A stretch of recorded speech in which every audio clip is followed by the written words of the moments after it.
I am Omega opens the esoteric doorway to meanings tied to completion, transcendence, and ultimate consciousness. Here are the layered mystical interpretations of that phrase. Omega means the divine fulfillment. I am Omega signifies the end of the journey, not as a final stop, but as culmination, the point where all returns to source. It means Yeshua has passed through transformation. Yeshua embodies the final destination of experience. Yeshua is what all things evolve toward. Yeshua is the eternal witness, the transcendent consciousness, the completion of all great work. When Yeshua declares he is Omega, that means he is merged with his infinite self. Omega is the energy of the crown chakra, which is the open lotus of awareness. While Alpha is the act of initiation, Omega is the act of completion. Omega is the last truth and the end that births beginning.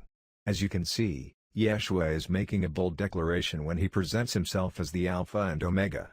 So far, we have considered the expression in the light of Greek interpretation. But, what about the Hebrew meaning? The Hebrew word for Alpha is Aleph. In ancient Hebrew, the pictograph of this letter is the picture of the head of an ox. This represents strength and power.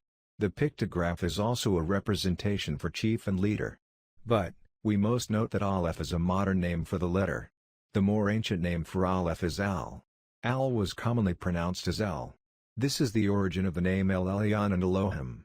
El Elyon was used to indicate the Most High God, or the God who is above all gods.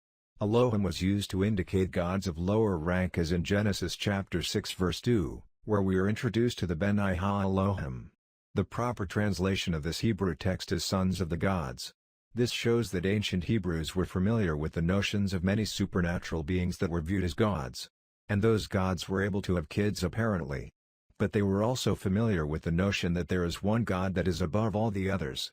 This viewpoint was lost in translation. All those notions were grouped under one name as God. The Hebrew equivalent for the word Omega is Ga. The pictograph for this letter in ancient Hebrew looks like a twisted rope. To a modern scientific mind, the connection to the DNA is irrefutable.